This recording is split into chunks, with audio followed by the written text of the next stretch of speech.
que vocês estão ouvindo aí, dia 21 de abril. Como é que essa prova vai ser, meu pessoal? Essa prova vai ser assim. Lembra daqueles grupos de prática que vocês tinham lá, né? Que a gente já tinha desde o começo do ano? Então, esse grupo de prática, a gente vai disponibilizar para você, na hora da aula, um exercício para você fazer pelo grupo.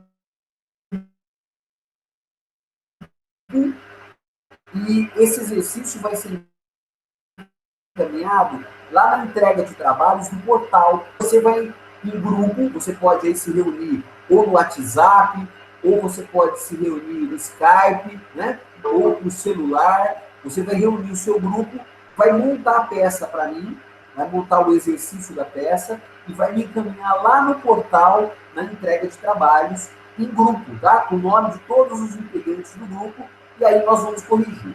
Essa peça, né? Essa peça vai ser feita no momento da aula, no dia 21 de abril, tá? O que eu peço para vocês? Então, para que vocês conversem com o pessoal aí do nosso encontro, né, do nosso grupo, da nossa sala, para que as pessoas estejam ligadas. O que pode acontecer? Tem algumas pessoas que ainda não integraram esses grupos. Então, aqueles que ainda integraram o grupo, mesmo nós estamos aí quase iniciando o terceiro mês de aula, tem um pessoal que ainda não está em grupo. Esse pessoal tem que buscar os colegas para que ele venha integrar um dos grupos que já foi montado, lá no começo, para poder entregar essa peça via portal. Então, vai ser um exercício, tá? Que nem a gente vem fazendo os exercícios e as peças. O exercício e as peças. Com o diferencial que vai ser entregue no portal, para a gente avaliar vocês lá no portal, lá naquela ideia que se coloca lá, entrega de trabalhos. Vai ser tudo lá, dia 21 de abril. Joia? Em grupo a prova lá. Então, qual que é a matéria, Cláudio, que é o mais importante? A matéria vai ser prisão em flagrante, relaxamento da prisão em flagrante, preventiva temporária, revogação da preventiva e da temporária, liberdade provisória, que a gente começou a falar na aula passada, e hoje a gente ainda vai falar sobre medidas cautelares e a prisão domiciliar. Então, o conteúdo da nossa prova é o que nós conversamos com vocês aí. Relaxamento da prisão em flagrante, revogação da preventiva, liberdade provisória, medidas cautelares ou prisão domiciliar. Esse é o conteúdo da nossa prova, tá bom? É uma peça que a gente vai montar em grupo, que vocês vão montar em grupo, e vão protocolar para mim lá no portal. A durabilidade, a duração da prova é da nossa aula, tá? A nossa aula começa às 9h30, no finalzinho 11h10, 11h15, você tem lá um período para protocolar para mim. Dúvidas? Estou disponível no chat para a gente poder tirar suas dúvidas, para a gente começar a nossa aula. William, eu voltei a gravar aqui, que deu uma paralisada no sistema, e aí eu parei de gravar para ver se voltava. Já voltou, está tudo em ordem, já voltei a gravar. Obrigado, viu, meu querido? O que mais, meu povo? Alguma dúvida sobre a prova? O momento agora para a gente poder organizar. Peço para vocês começando a se preparar. Na aula da semana que vem, a gente vai trabalhar um pouquinho sobre as dúvidas, né? A gente vai fazer um simulado. Eu quero conversei com a Fernandinha aí, professora Fernanda, a gente tentar fazer um simulado da nossa prova, para que a gente vá para a prova preparado, para que vocês possam se organizarem. Tudo bem? Tudo jóia, moçada? Responde para mim aí. Vocês não estão sabendo se vocês estão ouvindo, como é que está o áudio. Tá? Vamos conversando comigo aí, se está tudo em ordem. Pode falar no áudio mesmo, né? Tá tudo bem, Fabiana? Porque o resto parece que não está me ouvindo aí. Beleza, Paulo? Estão me ouvindo? Dúvida com relação à prova? Alguma questão? Tá? Então vamos pensando aí, no finalzinho da aula a gente volta a conversar. Bom, qual que é a aula que nós vamos falar hoje, né? No finalzinho da aula passada, nós estávamos falando sobre liberdade provisória. Lembra disso? E a gente dizia para você assim, ó, que a liberdade provisória é um direito subjetivo do acusado, vírgula, tá? Isso, é feriado, querido? É feriado dia 21 de abril? Feriado do quê, Fê? Tiradentes, será que é feriado mesmo na instituição? Eu vou confirmar lá, você me deixa confirmar, e aí na semana eu aviso vocês, ou durante aí a semana, a gente entra em contato com vocês. Eu não sei se a faculdade vai aplicar essa ideia dos feriados, tá? Eu vou até confirmar isso daí, tá bom? Boa, mas muito obrigado, Fernanda. Vou olhar lá, tá joia? Apesar que a gente também é feriado, mas a gente não está saindo de casa, né? Então, vamos ver lá e eu volto a conversar com vocês aí, tá bom? Obrigado, Fer. Bom, então a gente estava falando na aula passada aí sobre liberdade provisória. E eu falava para vocês que era um direito subjetivo do réu de responder o processo de liberdade, vírgula, quando ele é primário, tá bom? A gente até fez uma diferença lá entre primário e incidente. Inclusive tem uma definição no Código Penal, lá no artigo 63, 64 do seu Código Penal, você vai encontrar uma definição. É aquele que nunca foi condenado, ou mesmo aquele que já foi condenado, veio a cumprir a pena, ou a pena foi extinta, no espaço de 5 anos, que é o chamado período depurador, ele readquire no sistema penal brasileiro a condição de primário. Por quê, Cláudio? Porque não tem pena perpétua e os efeitos da condenação também não podem ter natureza perpétua. É por isso, tá? Aí a gente falou que o sujeito tem direito à liberdade provisória quando ele é primário, ele tem bons antecedentes. Lembra quais são os elementos dos bons antecedentes? Trabalho, família, né? Tem um perfil social não voltado para atividades ilegais. Essa é a definição dos bons antecedentes. E até tem uma discussão séria. O que são maus antecedentes, então, que a gente discutiu com vocês também na aula passada. Então, primariedade, bons antecedentes, residência fixa, tem que juntar a conta de água, de luz, de telefone. Os requisitos e fundamentos da preventiva não podem estar presentes, lembra disso? Do artigo 312 e do 313 do Código de Processo Penal, indícios de autoria, prova da materialidade, garantia da ordem pública, garantia da ordem econômica, assegurar a aplicação da lei penal, assegurar a instrução criminal, tem que ser pena, tem que ser crime doloso, que a pena supera 4 anos, reincidente em crime doloso, eventualmente violência doméstica ou familiar, ou quando ele não fornecer elementos com relação à sua identificação, né? São os artigos 312 e 313. Então, o sujeito vai ter direito a responder o processo de liberdade quando ele for primário, portador de bons antecedentes, residência fixa, os requisitos do 312 e do 313 não estiverem presentes. Além disso, a legislação de 2019, do pacote anticrime, veio também a condicionar o parágrafo 2º do artigo 310, que hoje não pode fazer parte de organização criminosa, nem milícia armada, e muito menos ele pode ser flagrado com armas de uso restrito, né? São as situações trazidas com a legislação nova, que é o pacote anticrime aí de 2019, que entrou em vigência agora em janeiro de 2020, né? Bom, então nós conversamos sobre isso com vocês, no tocante à liberdade provisória, na aula passada. Esse é o resumo da aula passada. Bom, e aí eu deixei para você um caso lá do Anderson. Lembra o caso do Anderson? É a nossa peça número 4, tá? Está lá no material do portal, eu deixei na semana passada o caso do Anderson. Qual que é o caso do Anderson? Para você que não leu, que não teve tempo de analisar. O Anderson é um rapaz que está numa boate com a namorada, ele entra em discussão, uma briga, com outro sujeito, ele quebra uma garrafa e fere o outro sujeito. Cuidado, hein? Essa lesão corporal não pode ser leve. Se for uma lesão corporal leve, é delito de menor potencial ofensivo. A legislação, a Lei 9.099, determina que não será o sujeito que comete um crime de menor potencial ofensivo, não ficará preso em flagrante, não ocorrerá o auto de prisão em flagrante, se o sujeito se comprometer a comparecer a todos os atos do processo. Então, esse exercício do Anderson, a lesão tem que ser grave ou gravíssima aí para que, eventualmente, ele permaneça preso. E o Anderson, nessa briga, o segurança tira o Anderson e a vítima, são conduzidos até a delegacia de polícia, e lá o Anderson, no caminho entre a boate e a delegacia de polícia, o Anderson percebe que a vítima é amigo da namorada dele, né? Tem uma história assim lá no probleminha, e o Anderson declara, né? Se declara arrependido, ele é primário, ele trabalha numa multinacional, ele tem residência fixa, ele se compromete a comparecer a todos os atos do processo, a colaborar com a investigação, e isso acontece de madrugada, né?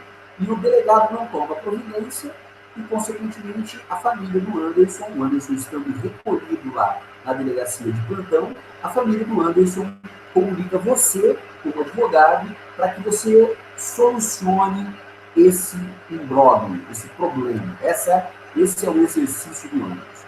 E aí você, na qualidade de advogado, qual é o primeiro raciocínio? Será que essa prisão é ilegal?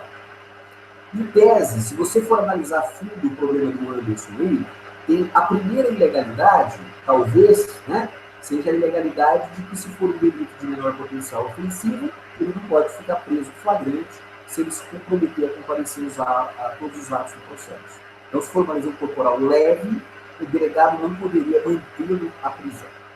Então, em tese, ocorreria uma ilegalidade aí. Uma segunda ilegalidade, em tese, também caberia fiança quando a pena não ultrapassa 4 anos. O próprio delegado de polícia poderia... Peraí, Orlando, espera um pouquinho. O próprio delegado de polícia poderia arbitrar uma fiança.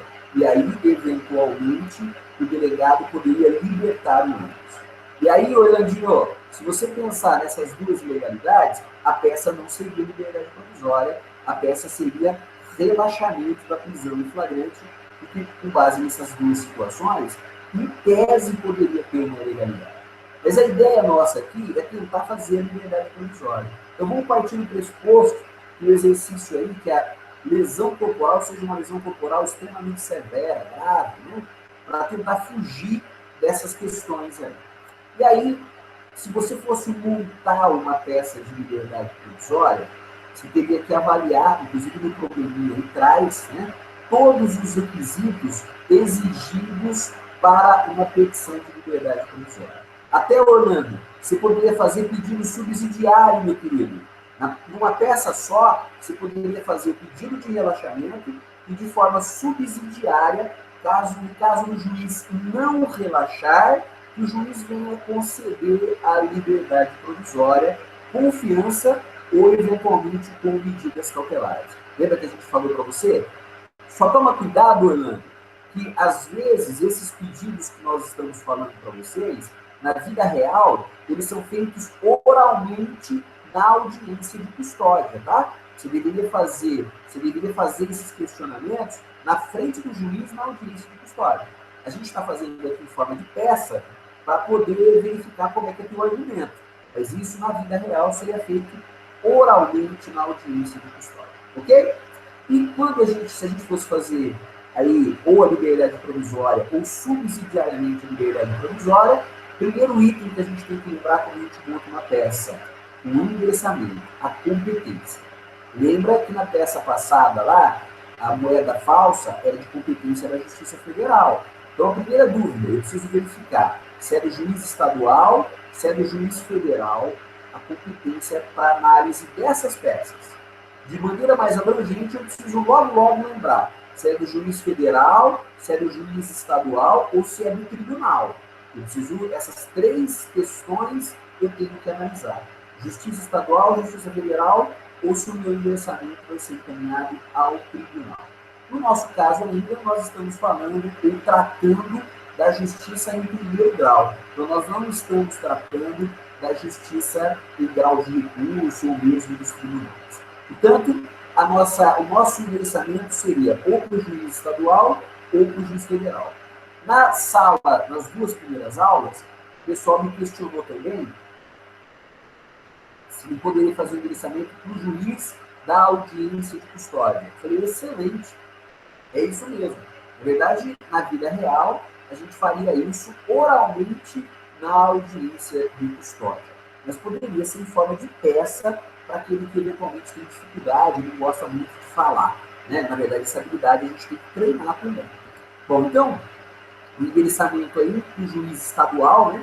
já que lesão corporal é um crime de competência da Justiça Comum Estadual, tá bom? Bom, feito esse endereçamento, a segunda parte da nossa peça é o preâmbulo, né? Lembra disso? A gente vai identificar o nosso cliente, a gente vai dizer onde ele mora, né? RG, CPF, né? Por intermédio da gente, né? Que somos advogados do nosso cliente, com fundamento em algum artigo da legislação e com base nos fundamentos de fato e direito abaixo dispostos. Então ficaria mais ou menos assim a peça, né? Anderson, devidamente qualificado nos autos da prisão em flagrante, respeitosamente vem a presença de Vossa Excelência, por intermédio do seu advogado e procurador, requerer a liberdade provisória. E qual é o fundamento na lei da liberdade provisória? Nós temos 3 artigos importantes. Primeiro artigo importante, artigo 5º, inciso 66 da sua Constituição. O que fala o artigo 5º, inciso 66? Ninguém ficará preso quando a lei admitir liberdade provisória com ou sem fiança. Então, é um fundamento constitucional, hein? Força normativa da Constituição, né? Então, você vai lá no preâmbulo, pode indicar o artigo 5º, inciso 66 da sua Constituição. Claudio, no Código de Processo Penal, tem alguns artigos que falam de liberdade provisória? Tem o artigo 310, inciso 3º do seu Código de Processo Penal, e ainda tem o artigo 321 do Código de Processo Penal. Então, no preâmbulo, na hora que você colocar lá com fundamento no artigo 5º, inciso 66 da Constituição Federal, vírgula, bem como no artigo 310, inciso 3º e artigo 321, todos do Código de Processo Penal, pelos fundamentos de fato e direito abaixo dispostos. E aí, terminado, concluído o nosso preâmbulo, a gente vem narrando a história, né, dos fatos. A gente vai fazer uma narrativa dos fatos. E aí, na parte do direito, como é que a gente divide o direito? Fundamento constitucional, fundamento infraconstitucional. Fundamento constitucional, princípio da presunção de inocência, artigo 5º, inciso 66, artigo 310, inciso 3º, artigo 321, todos do Código de Processo Penal. E aí você teria que trazer o argumento que seu cliente é primário. Como é que a gente demonstra a primariedade? Folha de antecedentes, certidão de antecedentes. Ele bons antecedentes, né?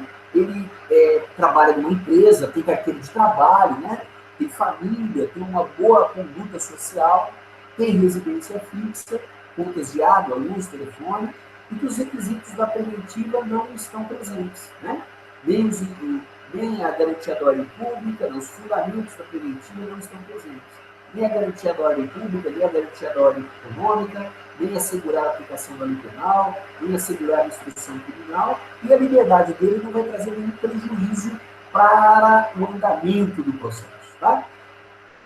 Também ele não é reincidente, né? Ele é primário, ele não é reincidente em crime doloso, né? Ele não é uma violência doméstica ou familiar, tem elementos que identificam, né? Então, tudo isso faz parte aí dos requisitos que você deve trabalhar. Além disso, nós temos que lembrar do pacote anticrime, que ele não faz parte de organização criminosa, nem milícia armada, e muito menos foi flagrado com arma de uso restrito. Então, portanto, ele tem direito a responder o processo em liberdade. Tá? Cláudio, eu faço a sugestão também de medidas cautelares, peço fiança. Você pode fazer a sugestão para o juiz, para que o juiz fixe ou venha fixar a medida cautelar menos gravosa, né? Você também pode, eventualmente, solicitar que o juiz, em tese, se ele substituir, se ele converter o flagrante em preventiva, que, eventualmente, você já não respondeu. Se ele substituir o flagrante preventiva, ele possa ter direito de receber uma prisão domiciliar. No nosso caso, não se encaixa no 318, mas eventualmente poderia. Miriam, essas provas de residência primariedade, dele onde o juiz tomar conhecimento. Porque na audiência fica ali, sim, excelente pergunta, William. Muito boa pergunta. Como nós temos a realização da audiência de custódia no prazo de 24 horas, a gente fica difícil de juntar, muitas vezes. O mais complicado aí, William, é a questão da folha de antecedentes, meu querido. A residência, no nosso caso aqui do Anderson, a família entrou em contato com você. Então, quando a família entrou em contato, você já vai pedir para ela, olha, traz a carteira, tira a cópia da carteira de trabalho, tira a cópia da certidão de nascimento dos filhos, tira a cópia de documentos sobre a residência dele, tudo que diga que seja favorável ao Anderson, por favor, me tragam cópias. O grande problema é a certidão de antecedentes. Lá na delegacia, às vezes, o auto de prisão em flagrante já vem também com a FA, mas não é muito comum, às vezes vem com a folha de antecedentes. E, eventualmente, você poderia pedir na audiência de custódia para que o juiz faça essa consulta imediatamente na audiência. Né? Até porque, muitas vezes, você não consegue providenciar isso com a mesma brevidade. E aí, mas você deve alegar, como advogado, você deve sempre alegar que o seu cliente é primário, né? E que caberia ao Ministério Público contrapor essa ideia através da juntada de certidão de antecedentes, de folha de antecedentes, apontando a reincidência do seu cliente. Tá? Aqui até a gente poderia trazer uma inversão do ônus da prova. Quem teria que comprovar que o seu cliente é reincidente não é você, na qualidade de advogado, é o promotor. Né? Isso, querido. Primário até que se prove o contrário. É mais ou menos esse o argumento aí. Tá? Se você, me parece que na internet, você consegue tirar uma certidão, acho que de inquéritos em andamento. Acho que você consegue fazer isso via internet. Pelo menos o advogado que trabalha comigo lá sempre faz essa solicitação via internet. Parece que dá para fazer essa consulta. Eu, às vezes, levo essa certidão que a gente consegue via internet para tentar justificar que o meu cliente não tem nenhum andamento, nenhuma investigação policial contra ele. Tá legal? Então, é mais ou menos nesse sentido, meu querido, que você vai trabalhar, tá bom? Bom, e, portanto, você, na tua peça aí do Anderson, você teria que trabalhar demonstrando a primariedade, mãos antecedentes, residência fixa,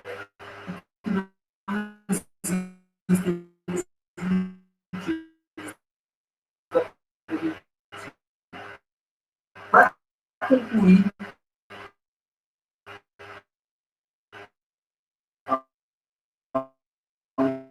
nosso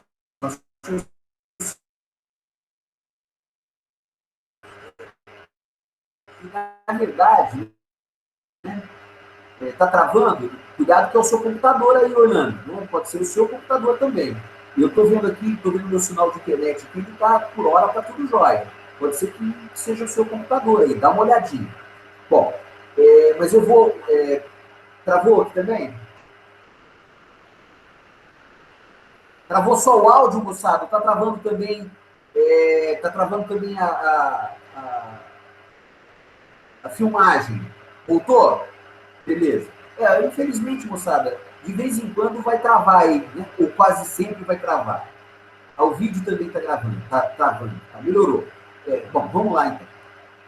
E aí, portanto, você demonstrando que o seu cliente é primário, bons antecedentes, residência fixa, e que os requisitos da preventiva não estão presentes, que o seu cliente não faz parte de uma organização armada, de um crime organizado, e que não foi flagrado com arma de uso restrito, o seu cliente tem direito a responder o processo em liberdade provisória e você já pode sugerir, eventualmente, a aplicação da medida cautelar menos gravosa, tá? Em razão, inclusive, da primariedade dele. Era essa, na verdade, a correção para a peça aí do Anderson. Mas eu te confesso que se você pensar, Orlando, se você pensar que era delito de menor potencial ofensivo, né? Se você pensar que é afiançável, em tese, daria para discutir a ilegalidade, sem dúvida nenhuma, da prisão em flagrante. Aí você faria pedidos subsidiários. Se o juiz não reconhecesse a ilegalidade da prisão em flagrante, que pelo menos ele concedesse a liberdade provisória. Tá joia? Beleza? Tudo bem? Bom, e aí para concluir, né, a ideia da peça do Anderson era essa do exercício número 4. O que nós vamos falar hoje? Meus amigos, hoje nós vamos falar sobre medidas cautelares e prisão domiciliar. Presta atenção no que eu vou falar aí, aproveitando que o áudio e o vídeo estão em ordem. Muitas vezes, o advogado solicita ao juiz, ele sugere ao juiz a substituição da prisão preventiva por medidas cautelares ou prisão domiciliar. É uma nova peça que nós temos às vezes. Eu já fiz muitas vezes isso, do meu cliente ser convertido a prisão em flagrante em prisão preventiva, e durante o curso do processo eu solicitar para o juiz a substituição da prisão preventiva por medida cautelar. Tem até um caso aí, que é o caso da Rosana, que a gente às vezes trabalha com os alunos aí de prática, aí no Toledo, que a Rosana, é um caso verdadeiro, a Rosana foi presa em flagrante como traficante.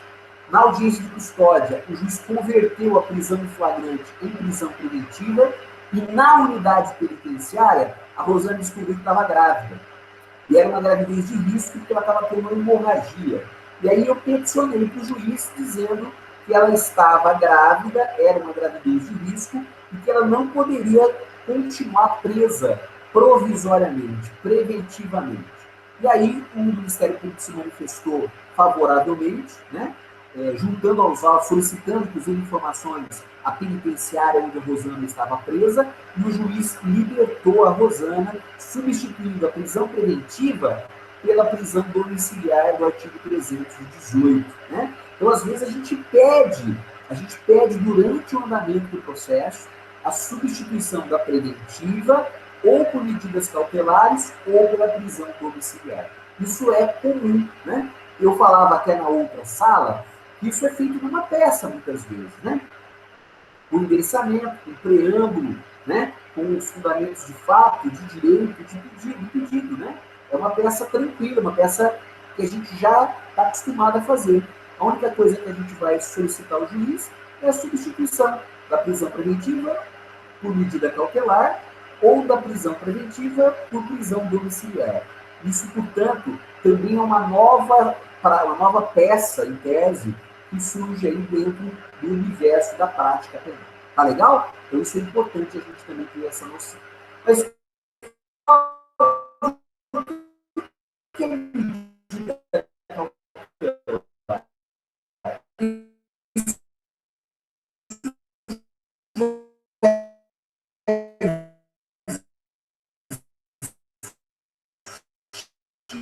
Isso é novidade, isso foi do seu Código de Processo Penal, segundo o artigo 282 do seu Código de Processo Penal, a medida cautelar, ela é aplicada, né?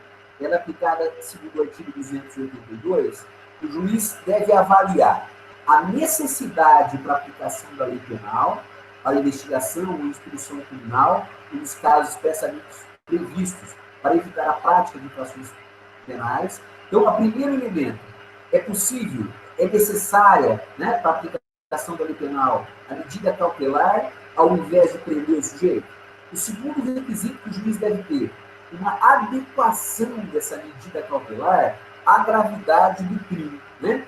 As circunstâncias do fato e as condições pessoais do indiciado ou do acusado. É uma medida cautelar.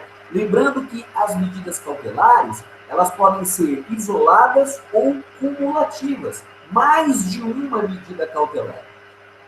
O pacote anticrime trouxe algumas alterações também às medidas cautelares, e são alterações importantes, né?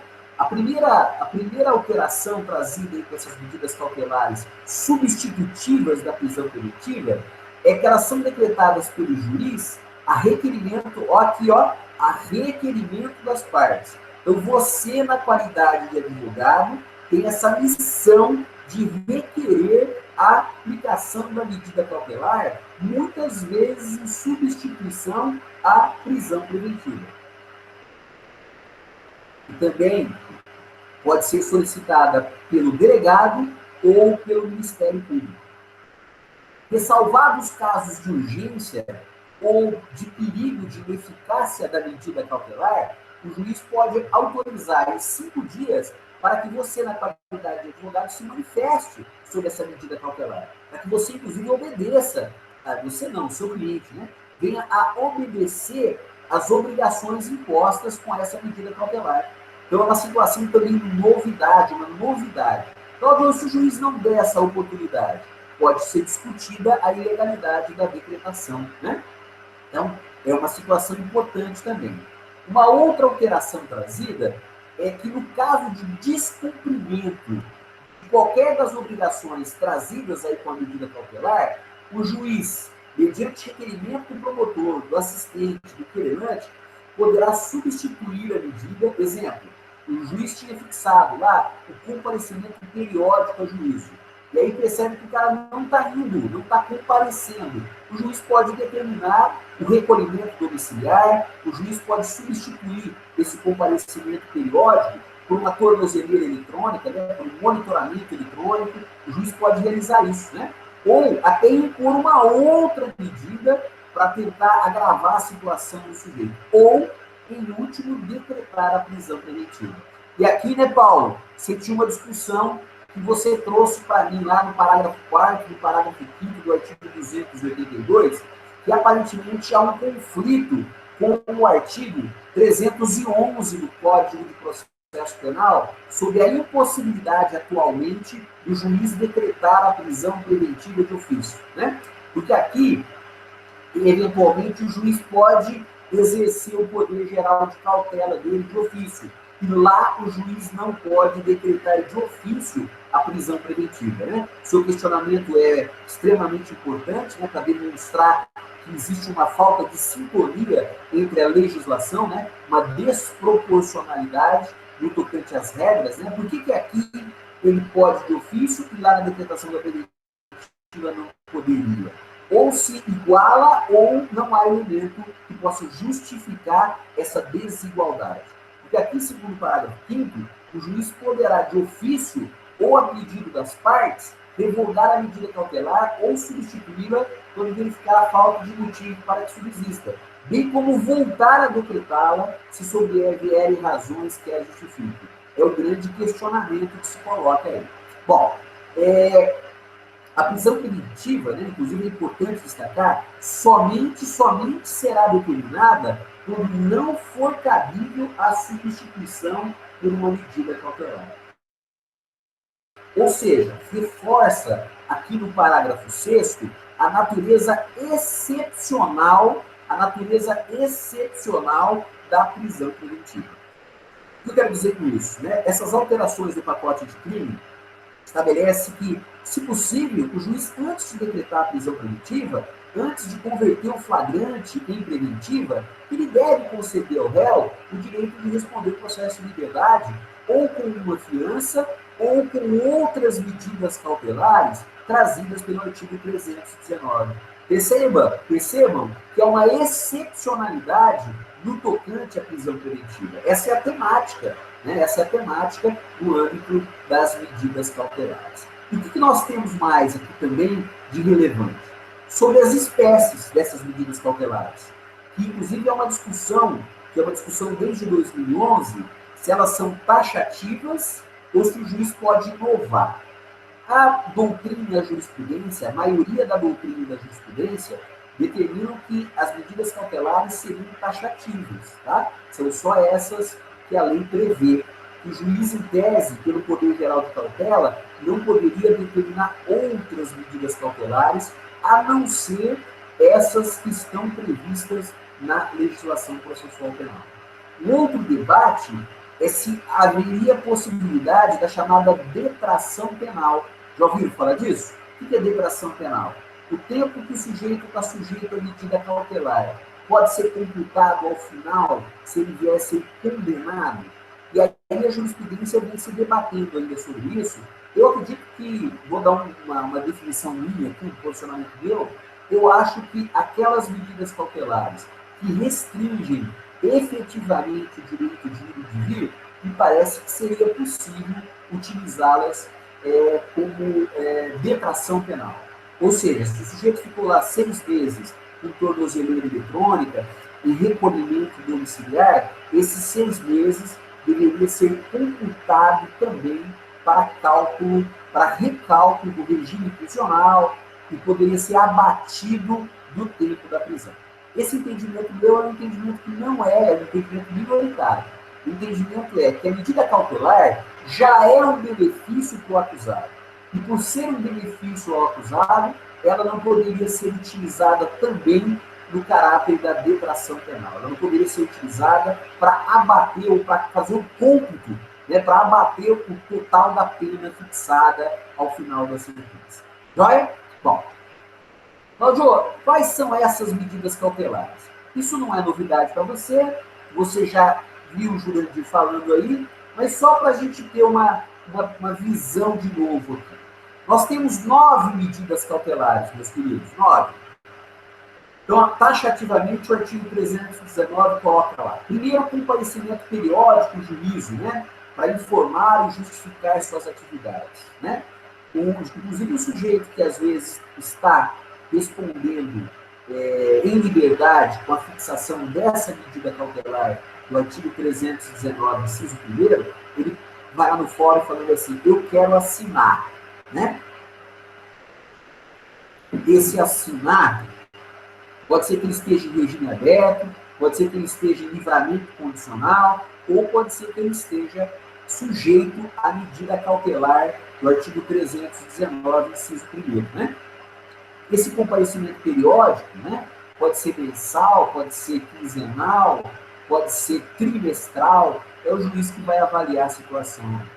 Uma outra medida cautelar, proibição de acesso ou frequência a determinados lugares, né? Quando, para evitar, inclusive, o risco de novas infrações, né? Por exemplo, frequentar bares, né? Frequentar casas de prostituição, né? Então, eventualmente, isso também pode acontecer. Proibição de manter contato com pessoa determinada, né? Isso aqui se aproxima muito daquela medida de urgência, medida de proteção de urgência lá da Maria da Penha, onde o agressor não pode se aproximar da vítima, né? E, portanto, também tem natureza de medida cautelar, tem natureza cautelar essas medidas de proteção de urgência descritas lá na Lei Maria da Penha. Proibição de ausentar-se da comarca, né? Porque, na verdade, ele não pode se ausentar do distrito da culpa, né? Quando a permanência dele seja conveniente, né? Deixa eu ver aqui a pergunta. Fala em acesso ou frequência. E a gente sabe que a frequência pressupõe repetição, como a defesa pode explorar isso, né? Espetacular, isso mesmo, William. A ideia aqui, na verdade, o juiz, no momento que ele concede a medida cautelar, a ideia é que ele já determine de forma bem clara essa situação. Tá? Não necessariamente seria a repetição. Né? Eu acredito aqui é que não poderia frequentar, vocês têm aula lá com o professor Arthur, para mim é um gênio, não, só que eu sou suspeito para falar, porque é meu amigo, né, meu amigo íntimo, o professor Florestan, para mim é espetacular, meu professor eterno. Né? O professor Florestan fala lá dos locais onde há o fator criminológico, né? E boate, casas de prostituição, né? Bares, é um local onde existe um aumento do índice de criminalidade. Então, me parece que você poderia até argumentar isso, falar que ele esporadicamente foi tomar uma pilha, né? Esporadicamente ele foi numa boate, né? Mas essa ideia aí, meu querido, não sei se o juiz decide fundamentar na decisão que substitui a preventiva ou na decisão que concede a liberdade provisória com medida cautelar, se o juiz expressamente mencionar isso, em tese não há necessidade de repetição, tá, meu querido? Foi uma vez, foi flagrado uma vez, pode-se revogar a medida cautelar e decretar a preventiva. O que eu acho que é de bom tom? Antes do juiz decretar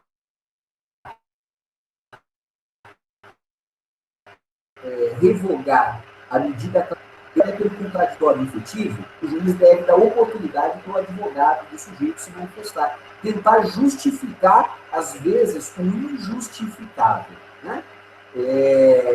Então, a ideia é tentar, antes do juiz revogar a cautelar e decretar a preventiva, oportunizar o advogado do sujeito para que ele venha justificar o porquê que o sujeito foi flagrado naquela localidade.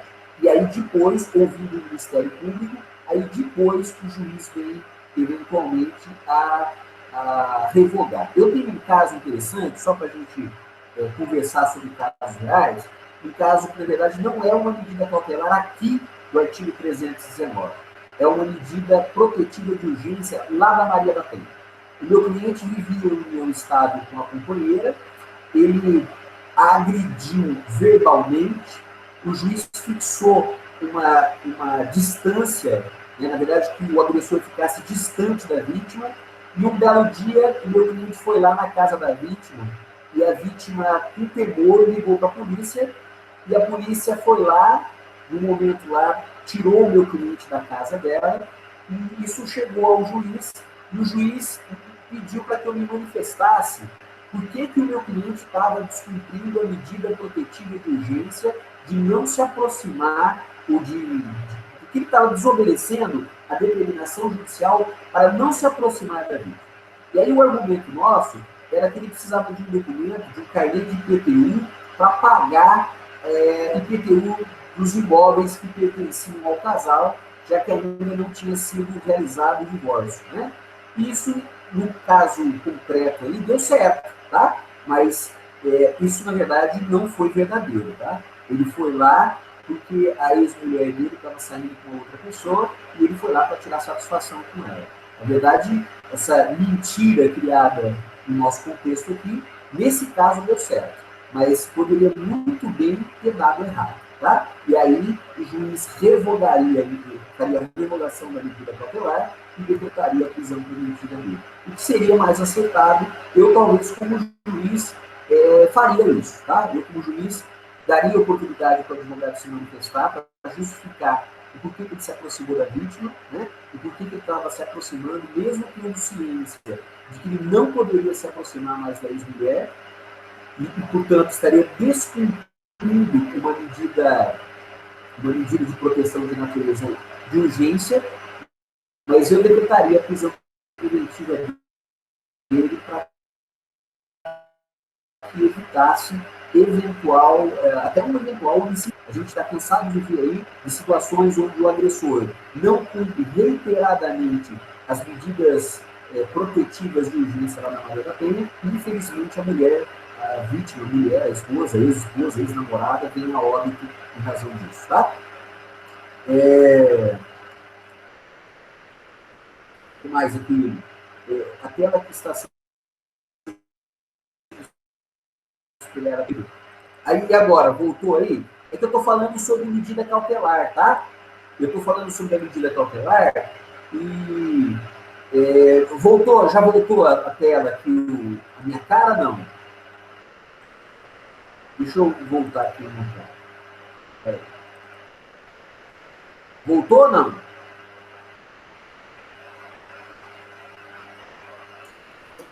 Aqui não, mas aparece o seu rosto, só que fica a parte maior da tela com a peça 4. Mas dá para te ver perfeitamente. Dá para ver, então? Beleza, tá? Já estava para beleza. Bom, então, moçada, no tocante às medidas cautelares do artigo 319, então nós temos a primeira medida cautelar, comparecimento, frequência, comparecimento obrigatório de juízo, né? Para informar suas atividades, o que você está fazendo. Obrigado, Paulo. A segunda situação que nós temos aí é a proibição do acesso ou frequência em determinados lugares, a proibição de manter contato com pessoas determinadas, proibição de ausentar-se da comarca, recolhimento domiciliar no período noturno e nos dias de folga, né, quando o investigado ou acusado tem a residência em trabalhos fixos. Aqui eu acho que cabe liberação penal. Suspensão do exercício de função pública ou de atividade de natureza econômica ou financeira, quando houver justo receio de sua utilização para a prática de infrações penais. Moçada, vocês lembram, acho que no caso lá do frigorífico, lá dos irmãos, como é que chamava lá? O Temer, lá que estava no movimento com o Temer, o dono do frigorífico, como é que eles chamavam? O Wesley Batista lá, né? Os donos do frigorífico. Lembra que isso, é isso mesmo, Wesley. Wesley, lembra que o juiz determinou que eles não poderiam mais comparecer à empresa, que eles não poderiam mais participar efetivamente das atividades lá, justamente para que eles não viessem a praticar crime. Eu me lembro que eu fui dar aula na pós lá em Araçatuba, e o advogado deles na parte trabalhista estava lá. E ele dizia que os irmãos estavam sujeitos a medidas cautelares. Uma das medidas cautelares era o afastamento da empresa para que eles não viessem a cumprir, viessem a praticar eventualmente novos delitos. Tá? Então é uma medida cautelar importante também. Inclusive, só para destacar, né, no caso da administração pública, às vezes o servidor público, o funcionário público, também é afastado das suas funções para que ele não venha a cometer novos delitos. Né? Eu tenho um caso de sujeito que também foi afastado do Detran, na verdade, do Poupatempo, lá do Detran, uma vez que ele, permanecendo na atividade que ele desenvolvia, segundo o juiz, ele poderia continuar praticando ilícitos penais. É também uma possibilidade de fixação de medidas cautelares aí. Internação provisória, né, especialmente quando a liberdade do acusado, né, concluir que ele é imputável, sendo imputável, os crimes praticados com violência ou grave ameaça, também é permitido. Né? A fiança, que nós conversamos bastante na aula passada, né, a questão da fiança, a partir do artigo 322, 323, que é uma garantia real, né, ou fidejussória, pode ser dado em documentos, em títulos, em dinheiro, em bens, onde o sujeito vai determinar um recolhimento ou entrega de uma determinada garantia de valor pecuniário para que ele possa responder o processo de liberdade. E, por último, o monitoramento eletrônico, que é, na verdade, a tornozeleira eletrônica, a famosa tornozeleira eletrônica, que não tem para todo mundo, mas que o juiz pode determinar a fixação da tornozeleira eletrônica e o sujeito poder, em tese, responder o processo de liberdade submetido a essa medida cautelar chamada de tornozeleira eletrônica. Bom, então o juiz, analisando o artigo 282, o inciso 1 e 2, os parágrafos aí, inclusive alterados com o pacote de crime, olhando aí para o artigo 319, o juiz poderia substituir ou deixar de decretar a prisão preventiva, fixando de maneira subsidiária essas medidas cautelares à prisão previstas no artigo 319, que podem ser fixadas isoladamente ou cumulativamente no caso concreto. Bom, para a gente quase fechar o bate-papo de hoje, ainda nós temos a possibilidade do juiz substituir a prisão preventiva pela prisão domiciliar. Aonde está essa prisão domiciliar? Justamente aí no seu artigo 318 do seu Código de Processo Penal. Em que situações o juiz poderia fazer isso? Bom, essa legislação de 2018, de 2011, permite que o juiz substitua a prisão preventiva pela domiciliar quando o sujeito for maior de 80 anos, quando ele estiver extremamente debilitado por motivo de doença grave, quando for imprescindível aos cuidados especiais de pessoa menor de 6 anos de idade ou com deficiência, gestante, mulher com filho de até 12 anos de idade incompletos, né, que é a questão da criança, homem, caso seja o único responsável pelos cuidados do filho até 12 anos de idade incompletos, né, e no caso da mulher gestante, o crime não pode ser cometido com violência ou grave ameaça à pessoa e não tenha sido cometido crime contra seu filho ou dependente. Então, o artigo 318 do seu Código de Processo Penal, ele estabelece aí as possibilidades que você, na qualidade de advogado, pode solicitar para o magistrado a substituição da prisão preventiva pela prisão domiciliar. O que é muito frequente aí, né? Inclusive tem um habeas corpus coletivo que foi impetrado pela Defensoria Pública aqui no Estado de São Paulo para as mulheres gestantes, né? Até tem uma decisão importante aí, substituindo para as mulheres gestantes que forem praticarem o ilícito, que as mulheres gestantes possam responder o processo em prisão domiciliar. É uma das hipóteses importantes, eu não vou lembrar o número dele agora, mas é uma das hipóteses que foi impetrada aí no ano retrasado, me parece. É um caso que você deve utilizar, é o precedente, inclusive, importante para você utilizar aí na prática. Mas o que é mais utilizado aí, os advogados mais utilizam, solicitando ao juiz a substituição da prisão preventiva por prisão domiciliar, é no caso aí da doença grave, né, da patologia grave. É muito frequente os advogados solicitarem ao juiz a substituição da prisão preventiva por prisão domiciliar, no caso onde o preso, né, possui uma doença, uma patologia grave. Inclusive, o Código de Processo Penal, aí, no artigo 318, estabelece que cabe à parte demonstrar de forma cabal essa patologia. Né? Tem um caso pendente do médico, né?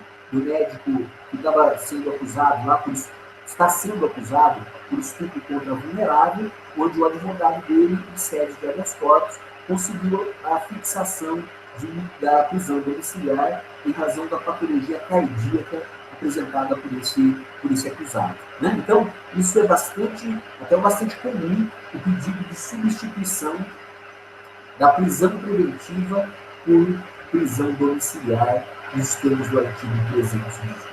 Então, meus queridos, olha, para a gente tentar resumir o bate-papo de hoje, como funciona a nossa cabeça no mundo penal? Primeira premissa, a gente deve analisar se a prisão que foi decretada, que foi praticada, é ilegal ou não. Esse é o primeiro raciocínio que a gente deve utilizar. E que, se for ilegal, relaxamento e revogação. É a primeira coisa que a gente deve analisar. Inclusive, isso está lá no artigo 310 do seu Código de Processo Penal. Segundo raciocínio, até invertendo um pouquinho a ordem do artigo 310. Se a prisão estiver em ordem, se for tudo feito de maneira correta, a gente vai avaliar se é caso de liberdade provisória. Se o nosso cliente é primário, se ele tem bons antecedentes, se ele tem residência fixa, se não existem os requisitos e fundamentos da prisão preventiva, ou, eventualmente, da própria prisão temporária. Bom, e ainda, pensando na liberdade provisória, que ele não faz parte de grupos armados ou foi preso com arma de uso restrito. Né? Então, é esse o raciocínio que a gente faz. A prisão é ilegal? Não, ela é correta. Segundo, prisão em flagrante. Vamos analisar se o nosso cliente pode responder o processo em liberdade provisória. Terceira situação.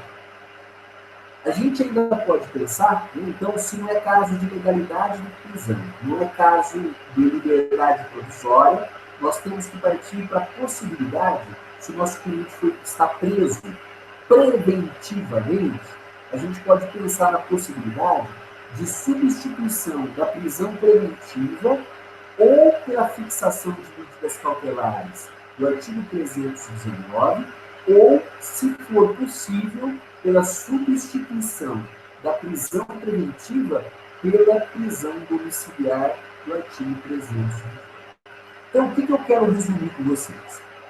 São os quatro raciocínios. Prisão ilegal, relaxa, revoga. Não é ilegal a prisão em flagrante, possivelmente é caso de liberdade provisória? Tem os requisitos?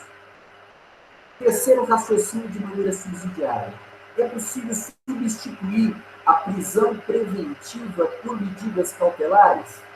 E o quarto raciocínio, se é possível substituir a prisão preventiva por prisão domiciliar do artigo 318 do seu Código de Processo Penal.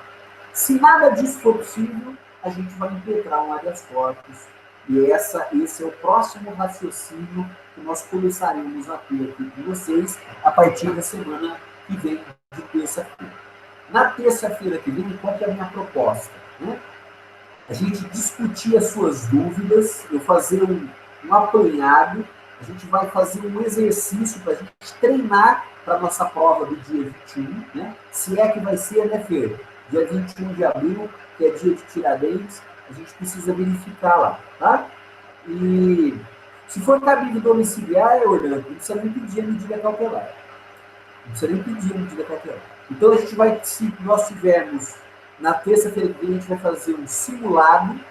Eu vou deixar um exercício para você na hora, para você, em grupo, já organiza no seu grupo aí, para que você possa tentar montar esse exercício comigo em grupo, para a gente poder corrigir também. E aí, lembra que você vai ter que me encaminhar via portal para que eu possa corrigir. Para quem não está ligado ainda, lá no portal, entra no portal Seu Universitário, lá tem entrega de trabalhos. É lá que o grupo seu vai encaminhar para mim o exercício da prova do dia 21 de abril. Tá bom? Então a gente vai fazer um apanhado, um resumo, e vai tentar fazer um exercício na aula da semana que vem, para a gente se preparar para a prova do dia 21 de abril. Mas o que eu quero dizer para você? Fique tranquilo, tá? Estude, fique tranquilo, que nós vamos chegar lá, tá bom?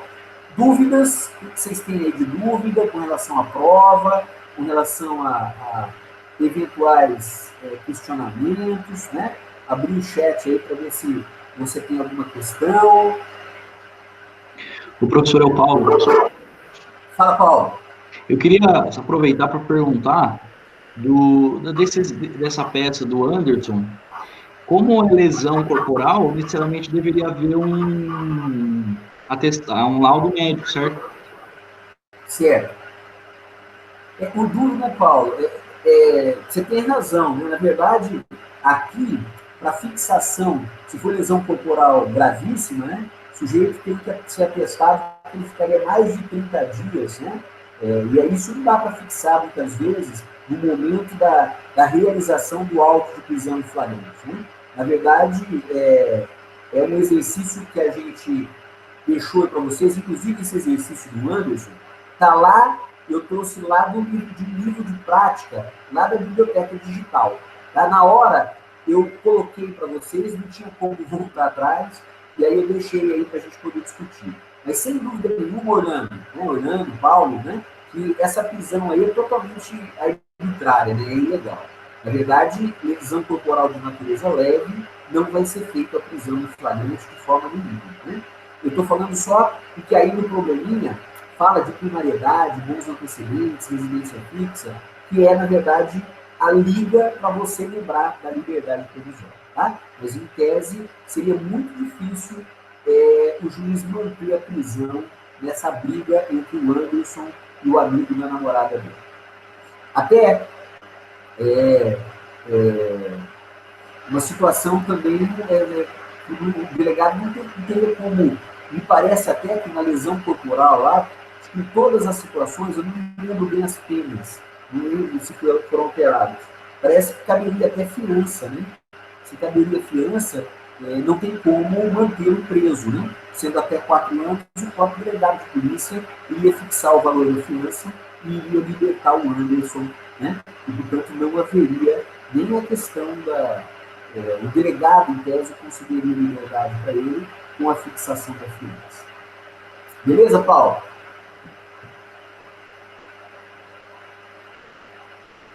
O que mais, moçada? Dá uma olhadinha no Código Penal, olhando. Eu estou com o notebook que eu utilizo aqui para dar aula, deu pau hoje, né? E eu estou sem o Código Penal aqui na minha casa.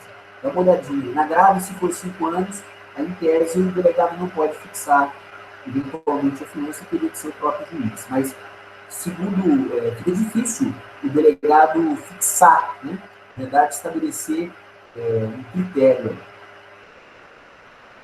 Inclusive, cabe suspensão condicional do processo, né? A pena de 1 ano. Né?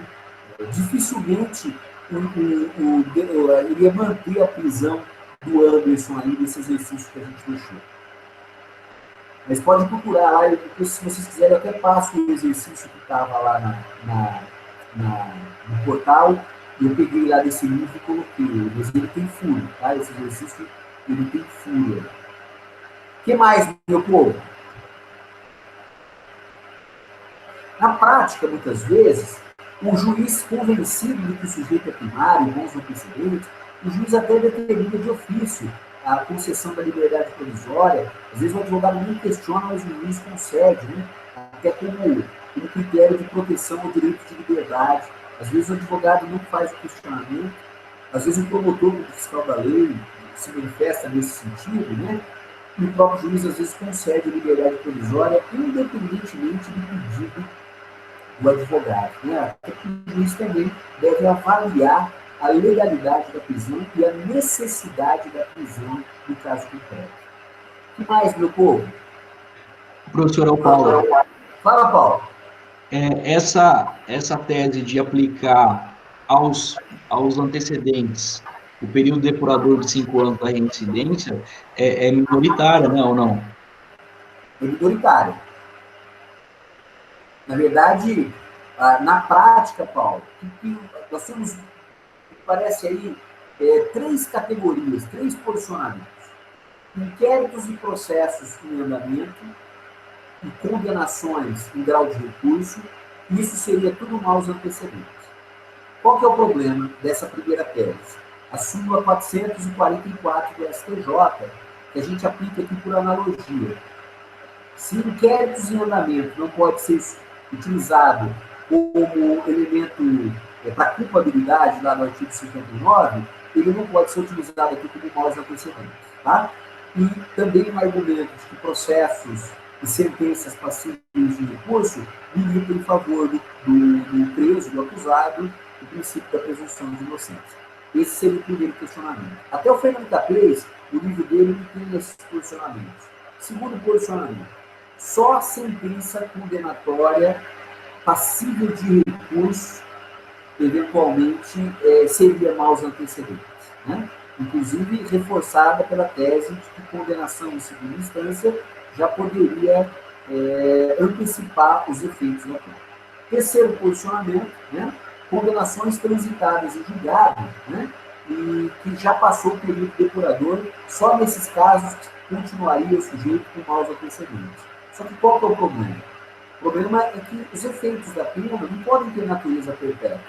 Né? Se os efeitos da pena não podem ter natureza perpétua, me parece que você acreditar aquele que foi condenado definitivamente há décadas atrás, e que já passou o período depurador, e que ele readquiriu a condição de primário, me parece que se não pode o mais, não pode o menos. Né? Ele não poderia ter maus antecedentes nessa situação.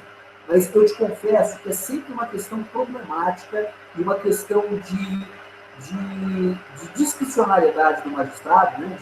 de análise individual e pessoal, ele analisar a questão do caso concreto, a aplicação de maus antecedentes. Tem alguns precedentes do STF que foram analisados aí nos últimos tempos, né? Tem alguns critérios, né? Mas sempre é um problema analisar essa questão de maus antecedentes. Na verdade, na maioria dos casos, o juiz vai pela gravidade do crime, crime hediondo, crime assemelhado ao hediondo, e pela questão da primariedade da reincidência. Esse é o critério de ordem prática. É primário, é reincidente, o crime é grave, não é grave, é com base nisso, muitas vezes, que o juiz eventualmente concede ou não liberdade provisória. Ou também ele utiliza que, havendo os requisitos da preventiva, ele não vai libertar o sujeito. Né? O sujeito está ameaçando testemunhas, o sujeito já se ausentou do distrito da culpa, já foi, quando ele praticou o crime, ele fugiu, e depois ele foi capturado, aí dificilmente o juiz vai conceder o direito à liberdade provisória, até porque tem precedente no STF de que o réu fugitivo não tem direito de responder processo em liberdade ou receber medidas cautelares alternativas à prisão. Então, depende muito da aplicação do caso prático que o juiz vai avaliar. O que mais, meus queridos?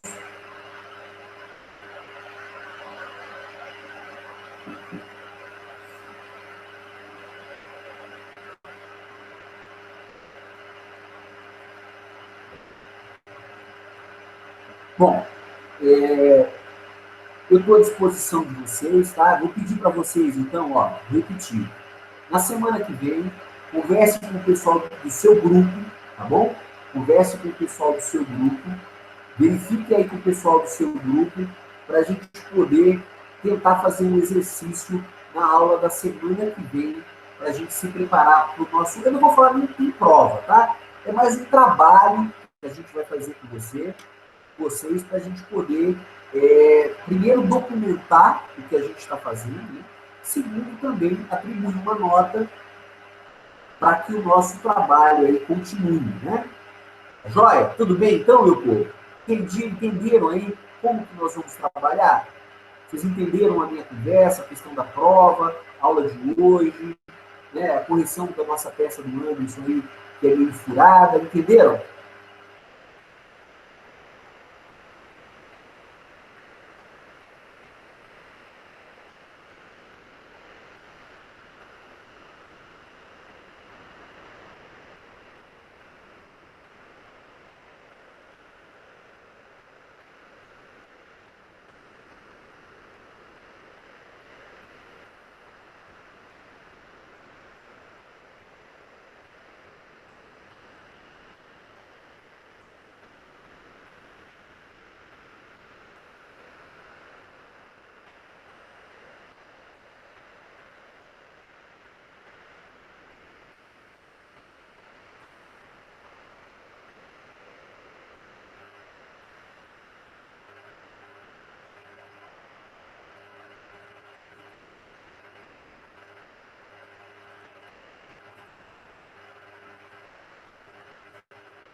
Lembrando, vocês vão acessar no portal, tá?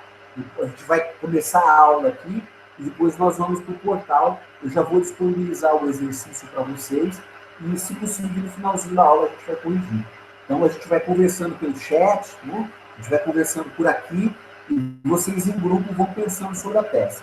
É aquilo que a gente fazia em sala de aula. Lembra que eu levava o exercício, o relaxamento da prisão flagrante, eu levei o exercício, vocês pensaram um pouquinho lá em grupo, leram o exercício, debateram, e no final da aula vocês me deram uma resposta? A mesma ideia nós vamos fazer aqui, né? E eu gostaria que vocês fizessem em grupo, né? Por Skype, né?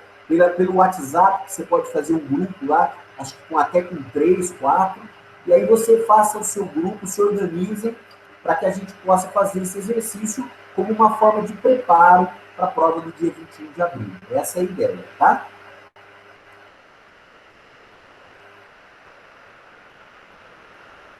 Bom, a prova será no dia 21 de abril, né? Na próxima aula, faremos um simulado, né? Faremos um simulado da nossa prova. Simulado da...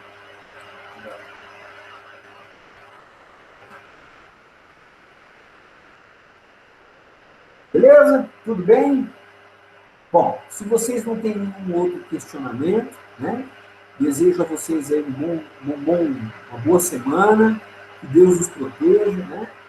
Que logo, logo, se Deus nos ajudar, a gente vai voltar a se encontrar, né? E que tudo corra bem aí com vocês, tá bom? Mantenham-se em casa, né? Tentem evitar aí o contato ainda no âmbito social, se protejam, né? Para que a gente possa voltar com saúde aí logo, para a gente poder se encontrar. Tá bom? Um beijo aí para vocês. Fiquem com Deus, tá bom? Beijão.